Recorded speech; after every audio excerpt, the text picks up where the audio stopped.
Welcome back. Another installment of the Lou Larson guitar instruction videos.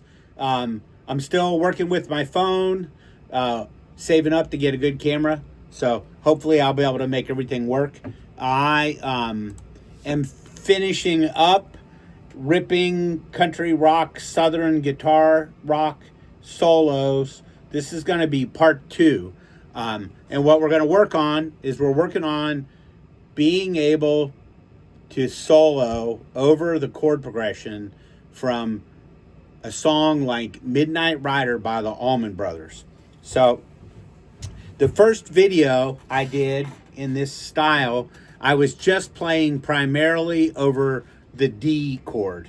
So if you're familiar with the song, the solo section has 3 chords in it. The chords are D. I have made a little sheet here. The chords are D major, C major, and B flat major. Now, I don't want to go too crazy with the music theory. Actually, I love to go really crazy with the music theory, but my videos are already so long. I don't want it to be too crazy long. So I'm just going to do a super short explanation. If people want me to do really long explanations of the music theory, make some comments on my YouTube video, and then I'll make some more videos. And I do have a Patreon. I'll put a link in there. I have a lot of support material in the Patreon. I have sheets that I've made where really concisely I list the intervals, names, how to spell them, how many frets are in them, the formulas for chords, the formulas for scales. So just real quick, I want to point this out, that this song, there's 3 things I want to point out. So number 1, on the actual recording, the studio recording, the solo is pretty short, and that they play the D chord, the C, and the B flat. They get in and out. Now, I do this thing here at my teaching studio in Northern Kentucky I call the Music Lab. And the first Tuesday of the month, I get together with some of my students, and we work on learning how to perform songs, studying the form, practicing solos, practicing the rhythm parts, answering questions, getting experience that you need to do a live performance. And actually, it's just fun hanging out with everybody. And so, because we do it like that, I've extended the form. So what I have is 8 measures of D, and then I have 8 measures of C and B flat respectively. And I call the D part section 1, and then I call the C and B flat section 2. So I already made a video, and it's a long video on section 1. I can post a link to it. I am going to cover the material at the very end. At the very end of this video, I'm just going to recap how I solo over this and how to develop a solo. So, but the first thing that I want to point out is that these chords, D, C, and B flat, there is not one scale that has all 3 of these chords in it. And without going crazy with the theory, I'm going to point out that here's the notes that we use when we play over section 1, over the D. We play D, E, F sharp, A, and B flat. Now if you look, B. D, E, F sharp, A, and B. I was thinking ahead. If you look at these chords, C and B flat, you'll notice right away some of the notes in these chords are not present, and some are wrong. So if you look at the B flat chord, it has a B flat note, a D, and an F. And then if you look at this major pentatonic scale, it has an F sharp and a B natural. So these 2 notes, they would sound really crazy. And I'll show you. If I played B flat and B, so here's B flat, and here's B. If I play these together, you hear how dissonant that sounds? That's we're probably not going for that sound in our solos. So for the second part of this song, and that's what I'm going to talk about today, what we need to do is we need to have a strategy to play over the C and the B flat chords. So I have this loop. I've already made a loop of just the C and the B flat.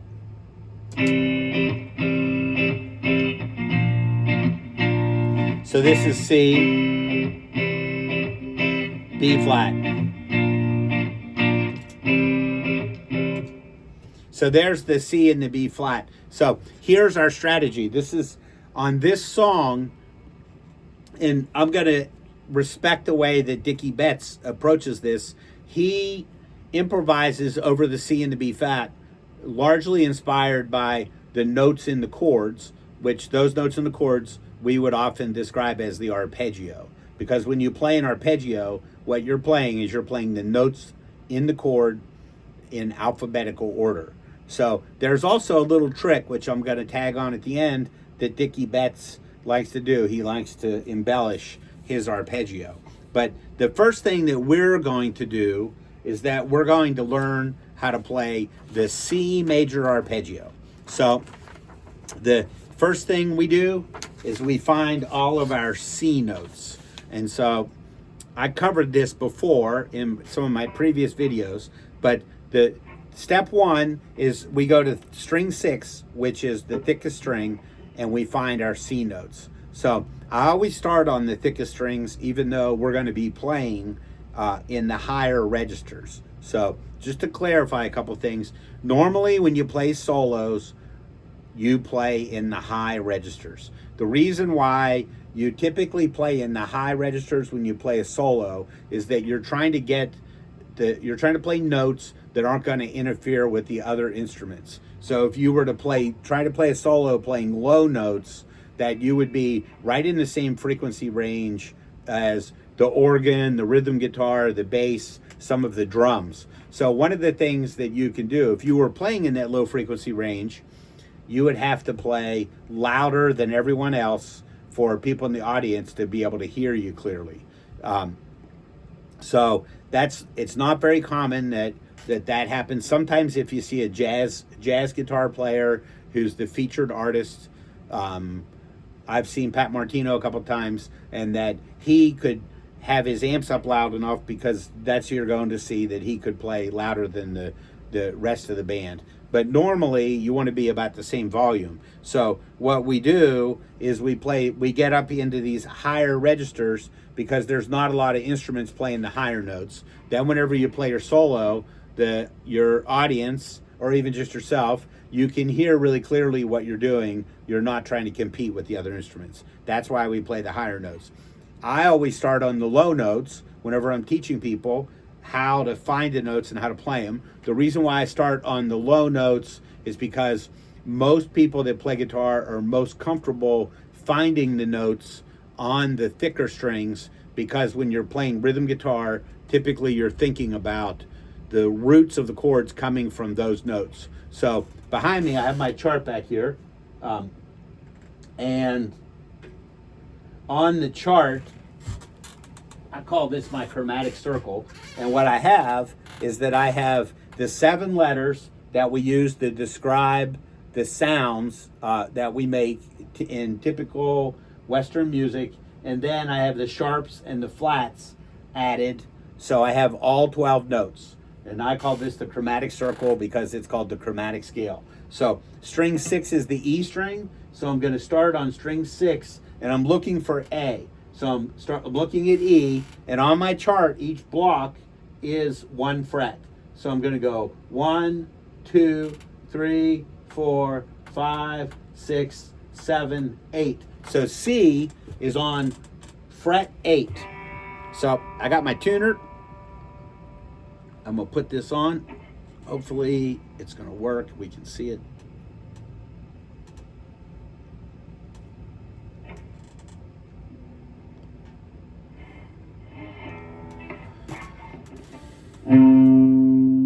C. So this is string 6, fret 8. This is C. So now I'm going to find C on the next string. And the way that I do this, I have a handout that it's on my Patreon, that I have a handout, and it shows you if you take -5 or +7, you can find the same note on an adjacent string. So this is fret 8, so if I go fret 8 -5, that's going to be 3.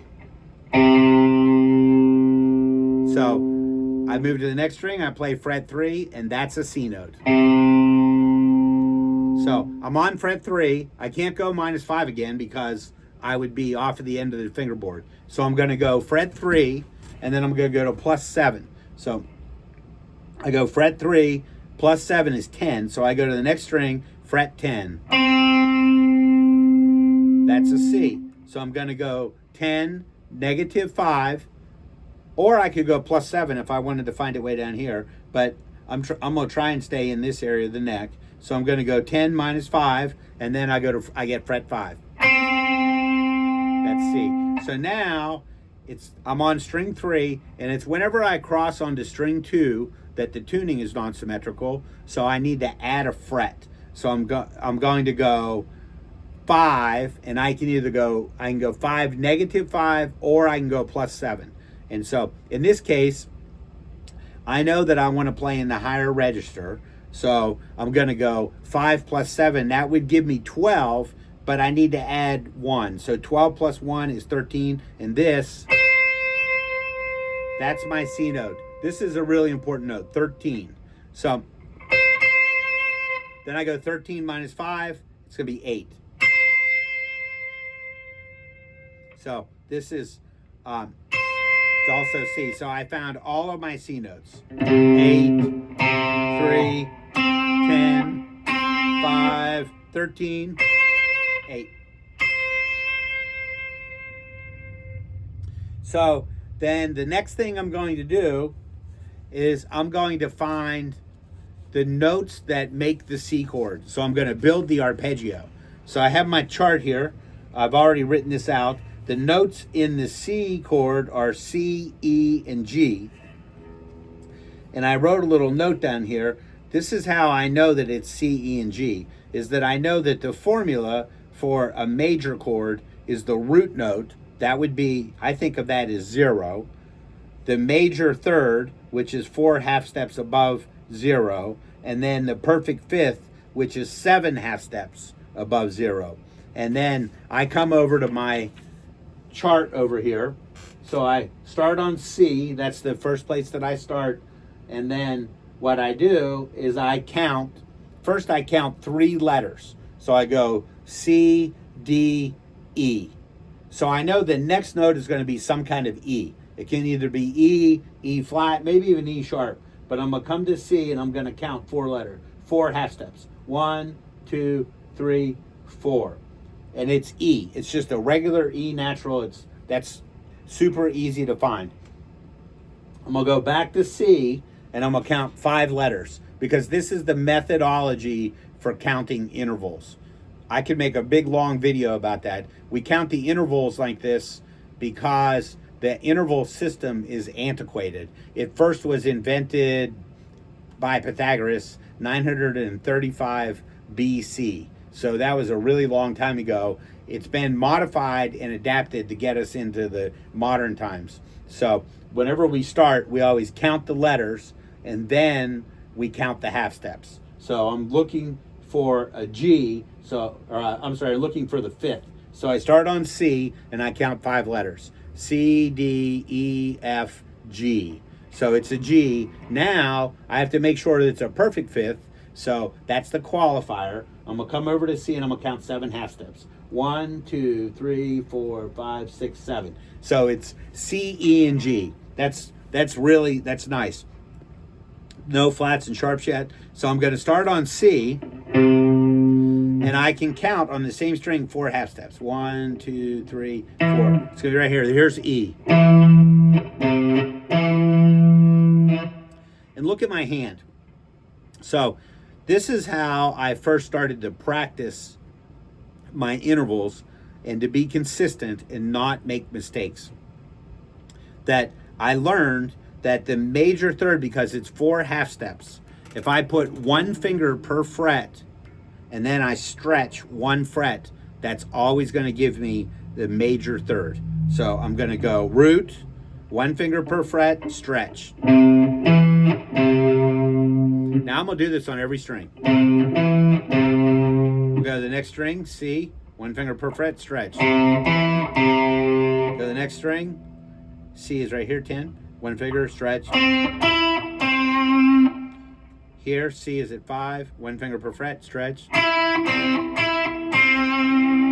Way down here on 13. Here, my fingers are starting to get a little bit closer together because the frets are much closer together. So a little bit cramped in there, but I'm still going to do 1 finger per fret and then my last one. So what I just did was I found the root note and the third on a single string.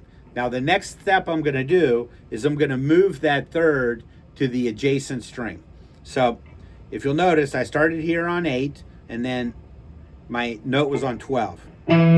So I can do this 12 minus 5 because that's how we find, if you remember, this is how we find a note on the adjacent string, and it's always the thinner string. So I start on the thick string, I move to the thinner string to find the same note. So I go 12 and I'm going to go minus 5, and that's going to give me 7. So I'm going to play fret 8 and then I'm going to play 7.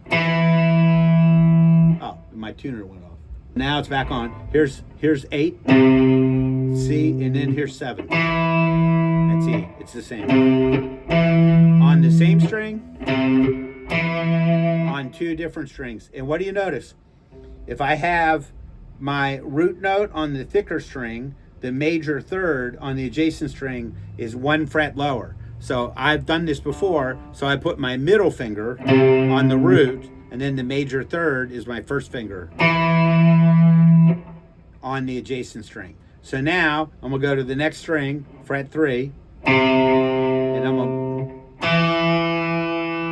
And this fits in with my guitar playing experience that hopefully everybody's played a beginner's C chord. This is one of the first chords you usually learn. If you'll notice, those two notes, those two notes are the same. So that actually, it reinforces my experience. Like I know I'm on the right path here. So if I was on 3, so I'm going to add 7, I'm at 10. There's my... Now when I move to string 3, it's fret 5, but what do I remember? String 2 is tune different. String 2 is the note that's tuned different, so I want to add 1. So instead of doing second finger and then first finger, I would actually have to bump it up, and now I have 2 fingers in the same fret. It's a little bit uncomfortable. It might be easier if I just use 1 finger and I go 5th fret and then, yeah, that's easier. Now I'm going to find C on string 2, it's fret 13, and there's my, that's the first 2 notes, C, E, G. Now, we already did the major third on string number 1, and because we can't move to an adjacent string on string number 1, it's the last string on the guitar. So I'm done with that. So now the next thing I need to do is I need to find my perfect 5th. So I'm going to start on 8, and I can reference my chart again. It's going to be 7 frets. And a few minutes ago, we found out that 7 frets is a G. It's a G note. So here, I'm going to start on 8. And if I go 7 frets, that would be fret 15. That would be right here. So it's going to be super hard to reach. I'm not going to be able to reach that. So what I need to do is I need to take fret 15, that's my note, and I'm going to subtract 5. So I go 15 minus 5, that's going to put me at 10. You can hear these are the same notes. I'm tapping 15. My right hand, find the same note, so it's this. It's 8. And this is a fifth. This makes perfect sense. I talked about this in my other video because this is what I learned as a power chord. So if I play 8 on string 6 and 10 on string 5, I'm playing what I would call this a C5 power chord, and this is the interval of a perfect fifth. I can move to the next string, move to string 4,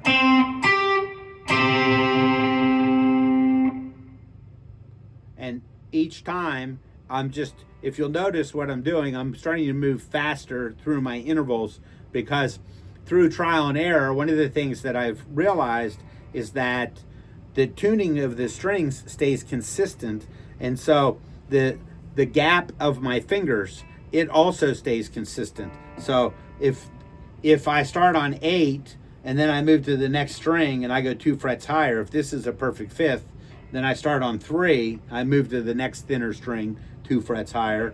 If I start down here 10, 2 frets higher, that interval gap is going to be consistent on every string except for 2.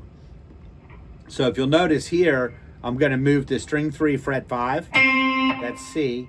And if I was to play this, I'm not going to, because I'll play it last, because it would sound wrong. I have to add a fret. So here's that is the perfect fifth. That's 7 half steps between those. If I played the same finger pattern, it sounds pretty dissonant. It's a diminished fifth. So then I'm gonna go to fret. This was string 3. I'm gonna go to fret 13. This is C, and I'm back to my regular pattern because I've already skipped over string 2. So I'm gonna play 13 and 15. That's my. So now that I've gone through and I've done the root, the major third, and the perfect fifth for C on every string, the next thing I'm going to do is I'm going to see if I can put that together to play an interval. Now, there's another perfect fifth, and I'm not going to we're not going to use it a lot, but I'll show you that if I go 8 to 10, if this is a perfect fifth, I could take this 10 and I could subtract 5 and I could move that to here. So then I would have this, and here I don't know if you can see this, I have a string gap. So I go string 6, fret 8, and then I have string 4, fret 5. And that's the same interval. This, if you include this major third, I don't know if you can see I'm going 8, 7, 5.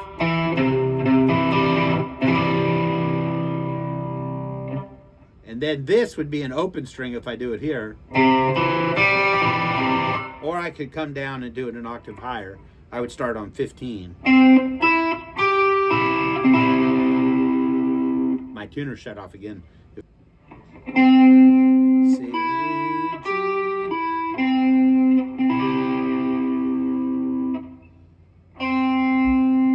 Now, what's going to happen here? If I'm skipping the string to do my perfect fifth, I'm going to have to raise this a half step to compensate. So I'll be like, and so this is, I usually call this a form 3. You notice these other arpeggios, I started with finger 4.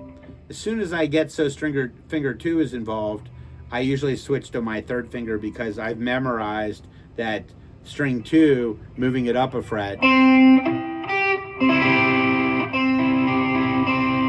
There's my C, G. And this shape is right in the middle. If you've ever played what people frequently call form 1 bar chord, it's like an E chord slid up and barred, or if you imagine if you had a capo at the 8th fret and you were playing this, that's a C chord. And And then the last one is like this. Again, I have to move my finger to compensate for the tune. This is like a C.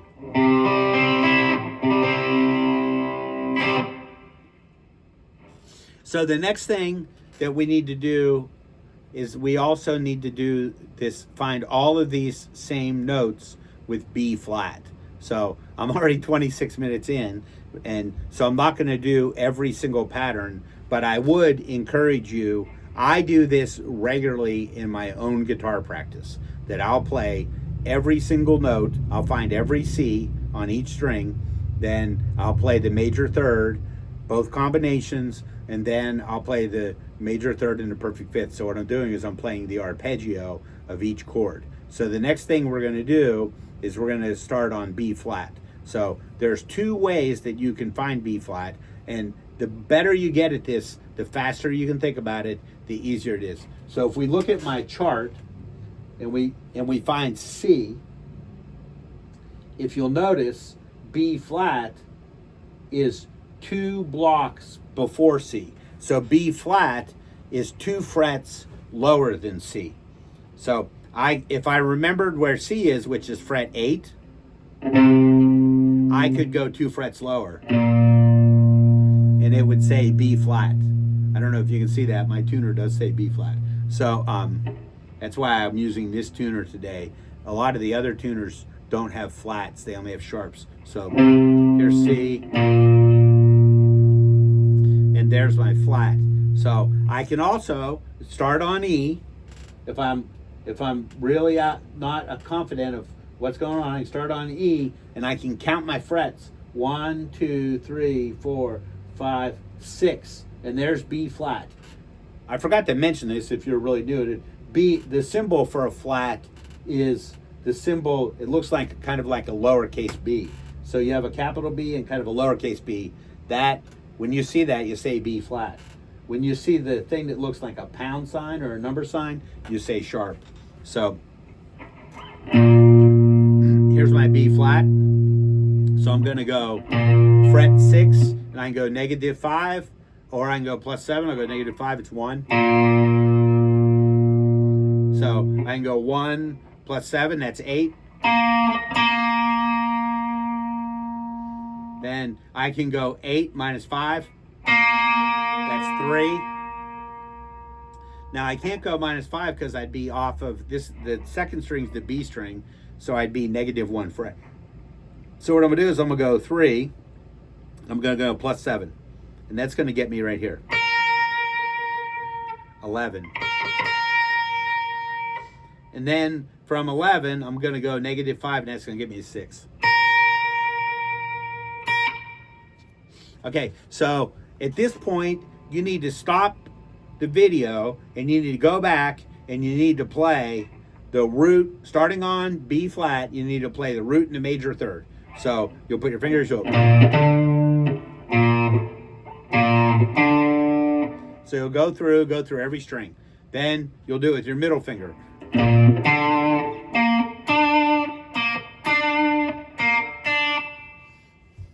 And then find the fifths. You'll do the same thing.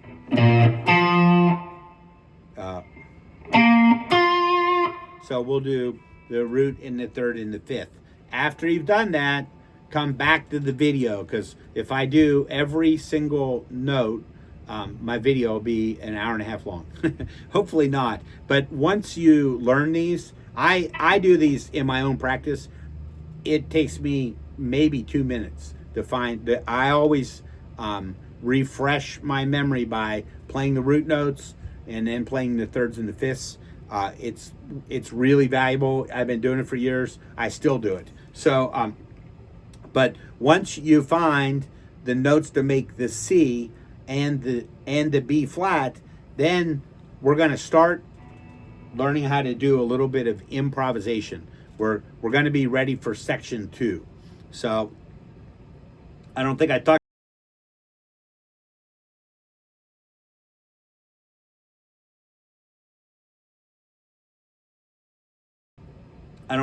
about this in my last video. A lot of times, I think I was talking about bringing the pizza to the party, about the important note. That what we need, but what we want to realize is that in this song, whenever the chords are switching from C to B flat, let me see if I got my chart here. If you'll notice that C and B flat, they don't share any common notes. So C has a C, E, and G. Those are the notes. B flat is B flat, D, and F. Since these two chords don't share any common notes, that we're actually going to play over each chord completely individually. So there's my C. Here's my B flat. So look what I'm going to do. C is going to be 13.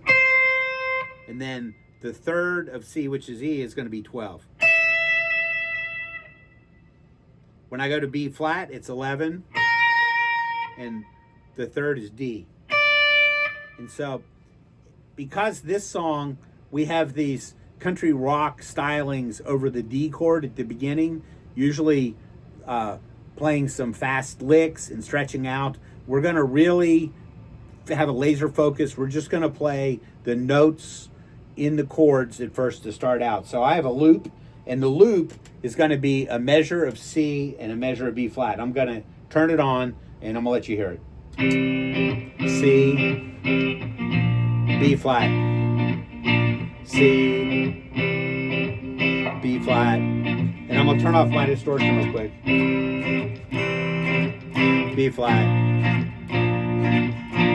C,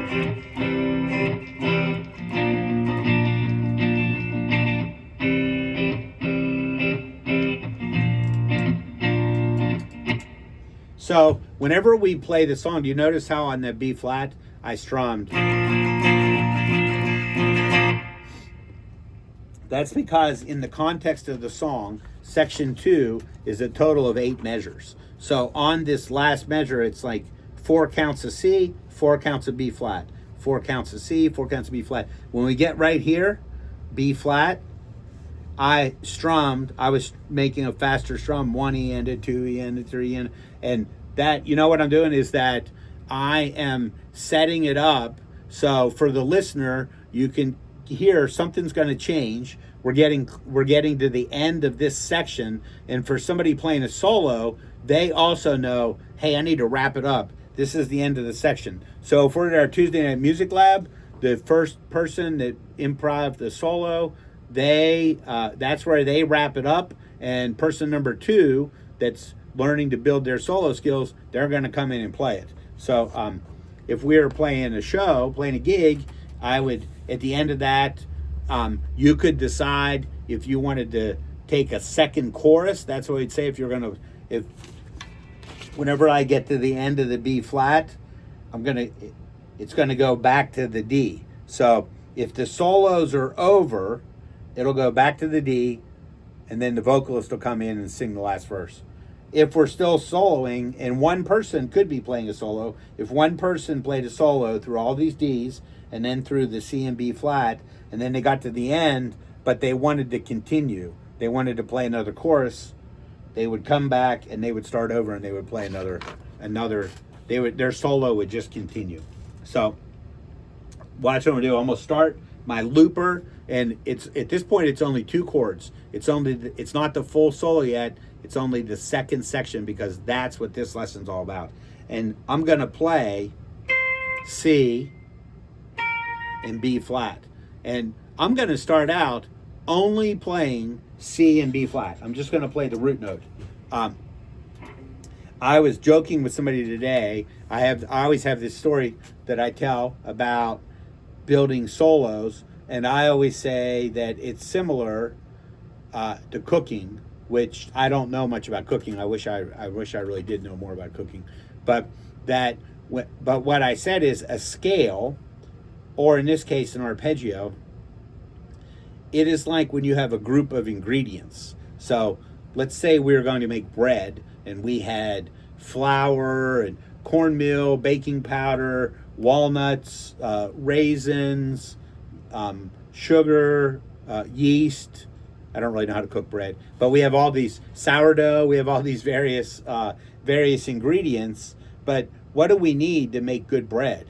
Well, we need a recipe, because when we just have the ingredients, we don't want to necessarily mix a little of all the ingredients all together and try and make bread.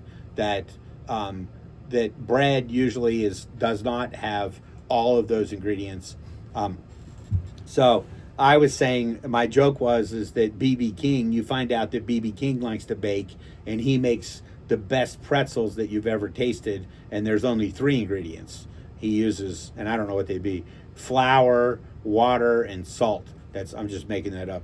But the idea is that B.B. King plays really great solos. He does not play a lot of notes. He frequently will solo just out of a 1 octave area. So he's not, playing real low to real high or all the way across, but he is very expressive, and his solos are very lyrical. And so he's got the recipe to play great solos. So as far as the recipe analogy goes, the things that I was saying is that if you're playing a C chord and you're trying to play a solo over it, that the C is for sure the most important note. C would be the flower, which that's what you use the most of. That if you're introducing notes that aren't in the arpeggio, passing notes, I'll talk about some of these approach notes, neighbor tones, then you might be adding something, a little unusual. Maybe you're adding oil, or you're adding wasabi. I don't know, just, rosemary. You're adding rosemary in, and you might not add rosemary to every kind of bread that you make. And so you throw in these little spicy things, and it makes it a little bit more interesting. So I'm gonna start my loop, C, B flat. And the first thing I'm gonna do is I'm gonna play just C and B flat. So I'm gonna play C.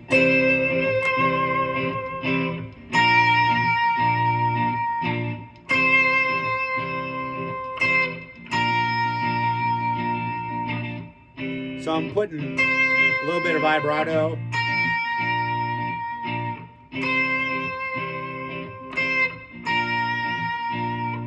Now I'll play the third on the,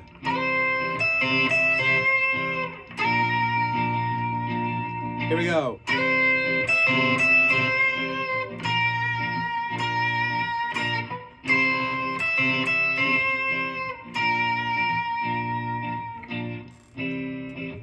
So as you notice, I was playing C. I was playing the third of the chord, which is E. And then I was going to B flat. And I wasn't even playing the third of the B flat yet. I was playing C and E, and then the B flat. So I was just really trying to play some rhythms that were interesting, kind of melodic rhythms. And then, so now I'm going to go C. I'll play the full arpeggio, but not necessarily all the notes right in the order. And then I'll do the same on B flat. I might add the third in.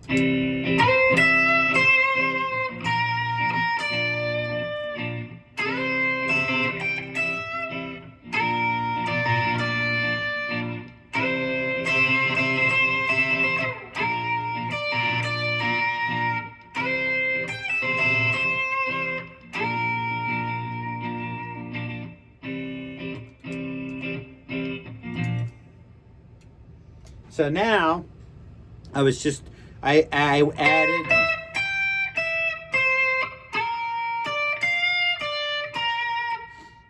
So here's one of the things that I know about the Allman Brothers.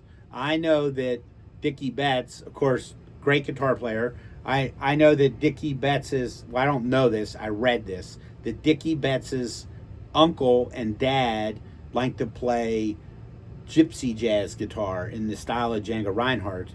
And so I do know that Dickey Betts uses a lot of arpeggios. He plays an arpeggio is when you play the notes from the chord in alphabetical order. When you arpeggiate the chord, you play the notes from the chord, not necessarily in alphabetical order, but you're playing the chord tones.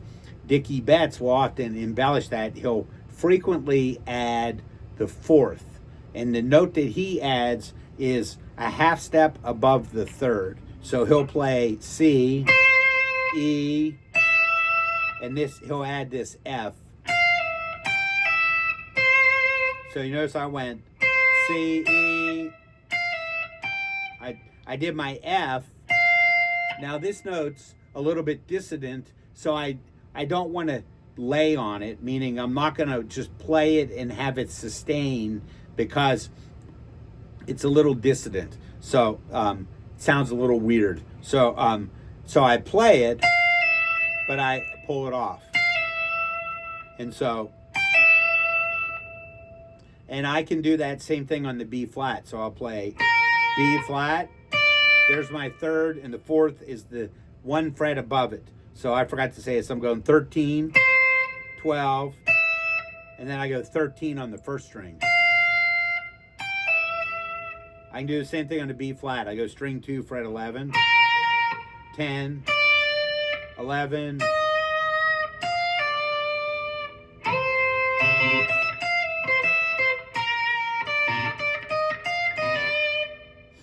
and so one of the things that I'll point out is this fourth. There's a very, very famous Allman Brothers, that he uses that melody, he uses that for Jessica. He plays the major arpeggio, he adds the fourth. He does it actually in multiple octaves. He starts in a lower octave and then moves up to the higher octave. But this major arpeggio with the fourth added is a theme that Dickey Betts really likes to use. So I'm going to play a little bit more. I'm going to show you. I got my C, B flat,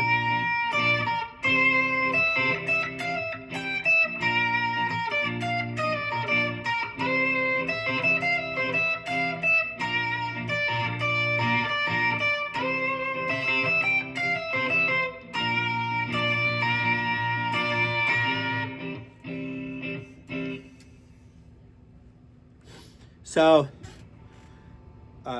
I like to play a lot of different styles of music, but I also am interested in sort of jazzy styles. I like gypsy jazz, some jazz fusion, and so psychedelic rock.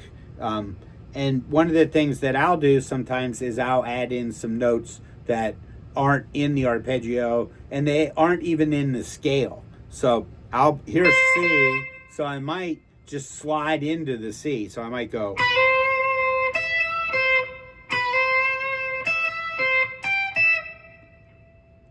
We know already that we have this note, the note that's one fret above the third. So I'm playing fret 13 on string 1. This is called the fourth. We know that Dickey Betts likes to use this. And then this note's the fifth. The note below the fifth is very dissonant. It's a diminished fifth. Duane Allman likes to use that note a lot. So I can actually go. You notice what I'm doing is that I have my arpeggio, and I'm going to embellish.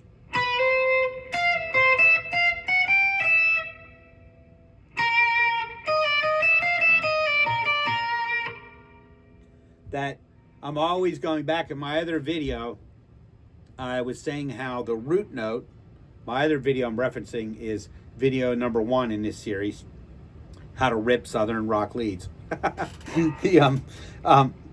I'm starting on C, and one of the things that I always thought about, I remember when I was really starting to get into playing solos and trying to figure out what was going on, is that I realized that when I start on C, that I want to come back to C. I don't want to,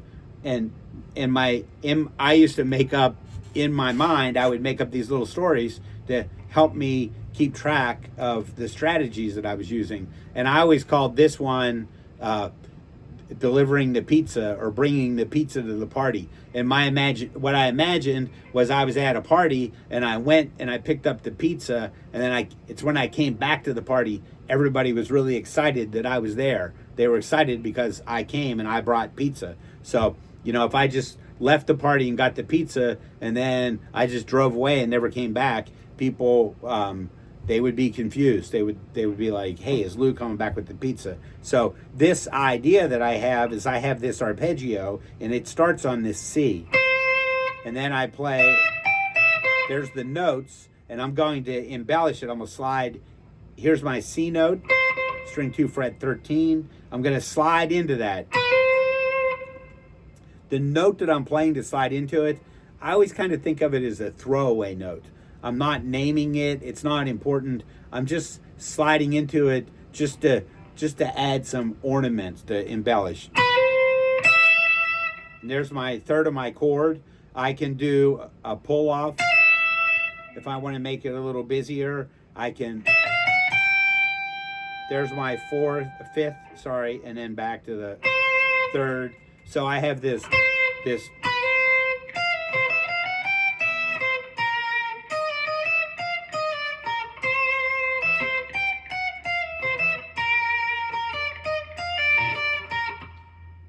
That's sort of how I would play, kind of busy with some extra notes. The Allman Brothers, they would play like this.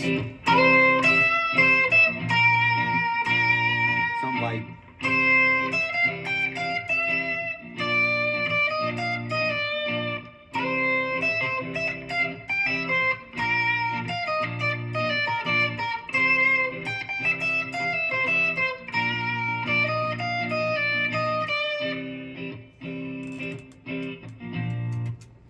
So that's my explanation of how to find. So we're going to find the root notes of C and the root notes of B flat.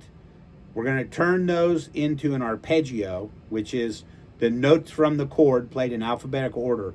We're going to play the arpeggios over all the strings, and we're going to end up here. We're going to end up with the root of C on string 2 fret 13, the third of the chord, string 1 fret 1, fret 12 finger 1, 13 string 2, 12 fret 1, 15.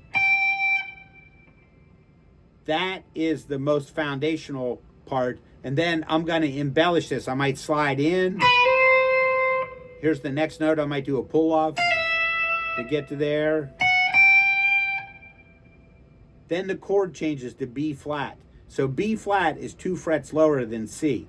I could start the whole process over, but for me, when I'm playing, I just think about my middle finger, which was on C. I move my whole hand down 2 frets. I play the same exact ideas over the B flat.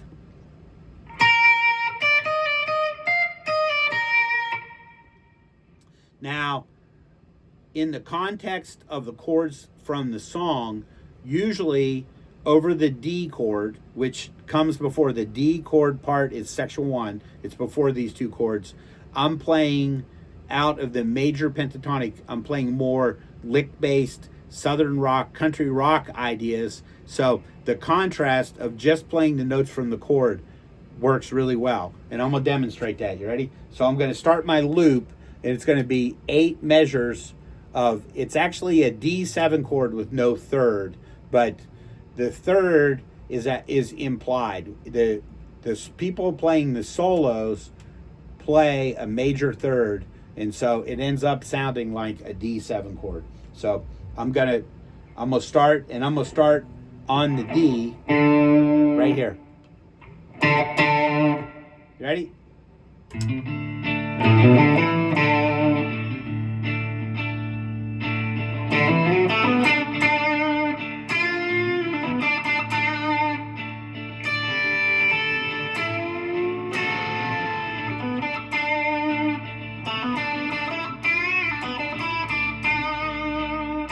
C, B flat,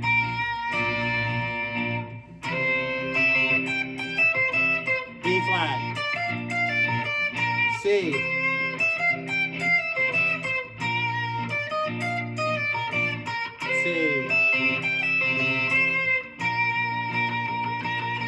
Back to D.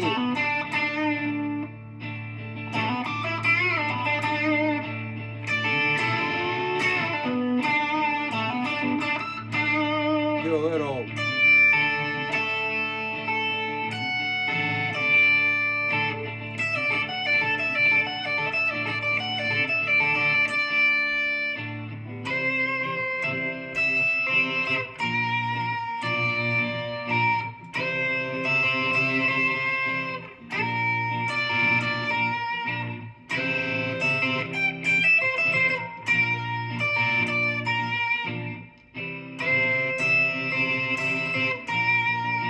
Back to D, now watch. I'm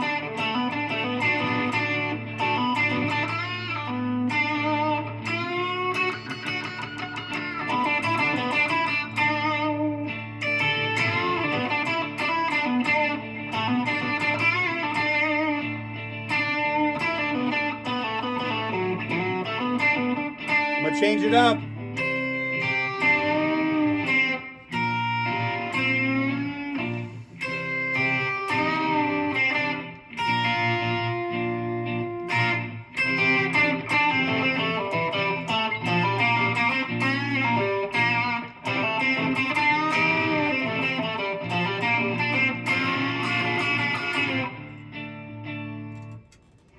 So if you notice, the last time through, I actually took my major pentatonic scale and I moved it down to C and B flat.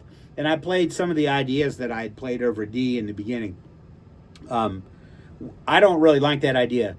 I feel like the solo overall works a whole lot better whenever I have the contrast between the major pentatonic scale, which has most of the notes in the chord, but it also has a few. It has the sixth and the second, and they're not part of the chord. And then I move the section 2, which is the C and the B flat.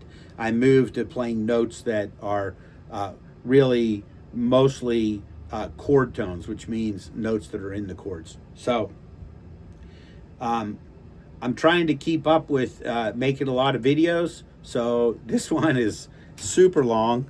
I did watch some YouTube tutorials on how to make videos, and they said to